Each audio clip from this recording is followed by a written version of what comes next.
warahmatullahi wabarakatuh. Perkenalkan, kami dari kelompok 4 kelas A Bimbingan dan Konseling akan menjelaskan tentang mata kuliah Pendidikan Kewarganegaraan. Dalam hal ini kami beranggotakan 5 anggota kelompok, yaitu pertama yaitu Fatimah Zahra, kedua Kurnia Ainun Wahyuni, ketiga Fikratul Aulia, keempat Taufik Ayu Hidayat, dan terakhir saya sendiri Ayu Lestari Pratiwi sebagai moderator. Dengan hormat saya persilahkan kepada semua pemateri untuk menjelaskan tentang Rule of Law. Yang pertama yaitu pengertian Rule of Law. Rule of Law menurut Friedman 1956 atau pengertian formalnya atau in the formal sense yaitu organized public power, yang artinya kekuasaan umum yang terorganisasikan. Negara otoriter pun punya rule of law secara hakiki atau material atau ideological sense, lebih menekankan pada cara penegakannya karena menyangkut ukuran hukum yang baik dan buruk atau just and unjust law.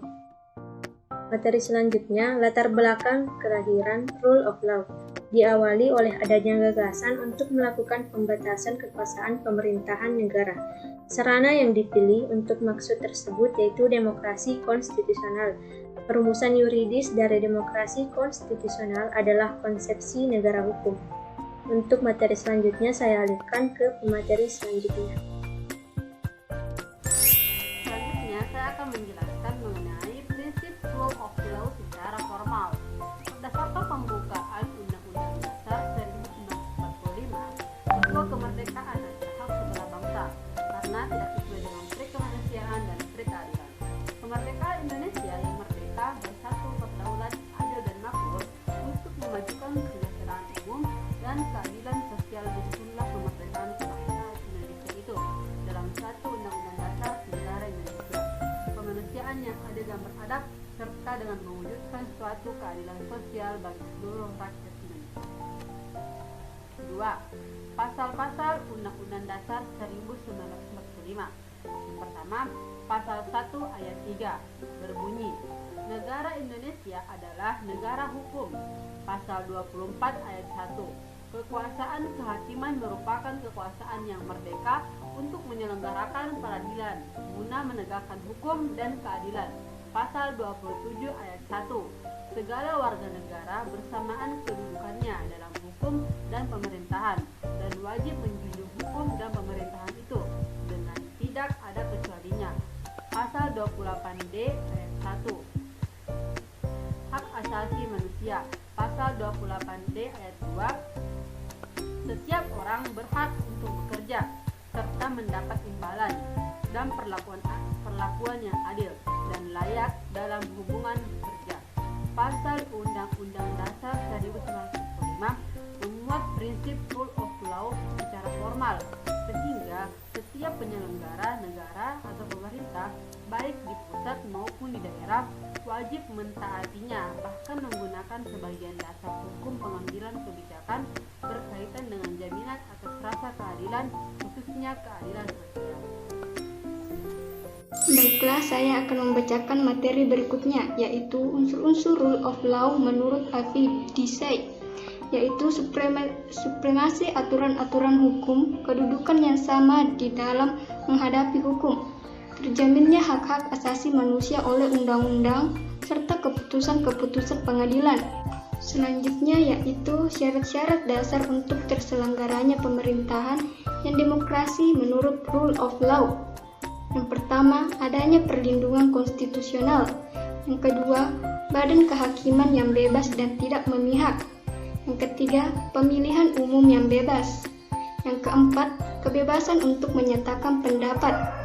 Yang kelima, kebebasan untuk berserikat atau berorganisasi dan beroposisi. Yang keenam, pendidikan kewarganegaraan. Sekian, materi selanjutnya akan dibawakan pemateri berikutnya. Saya akan melanjutkan materi saya, yakni pelaksanaan rule of law di Indonesia. Pelaksanaan rule of law di Indonesia harus mempertimbangkan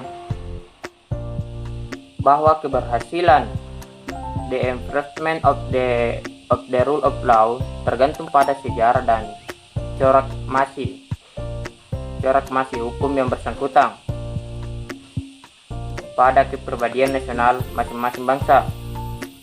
Rule of law adalah suatu institusi sosial yang memiliki struktur sosiologisnya sendiri dan mempunyai akar budayanya sendiri yang tumbuh dan berkembang ratusan tahun silam sering dengan pertumbuhan Eropa. Rule of law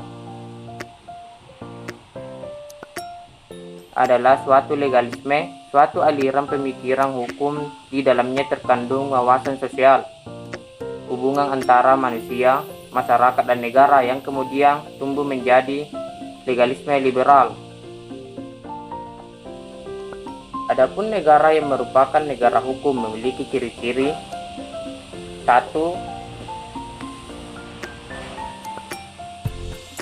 Ada pengakuan dan perlindungan HAM. 2. Ada peradilan yang bebas dan tidak memihak serta tidak terpengaruh oleh kekuasaan atau kekuatan apapun. 3. Legalitas terwujud dalam segala bentuk. Implementasi rule of law di Indonesia. Back to law and order, kembali kepada orde hukum dan ketaatan dalam konteks Indonesia, hukum Indonesia. Yang pertama, rule of Pancasila. Yang kedua, rule of moral. Yang ketiga, rule of justice. Yang keempat, Itulah tadi hasil presentasi dari kelompok kami. Kurang lebihnya mohon dimaafkan. Billahi taufiq wa hidayah. Assalamualaikum warahmatullahi wabarakatuh.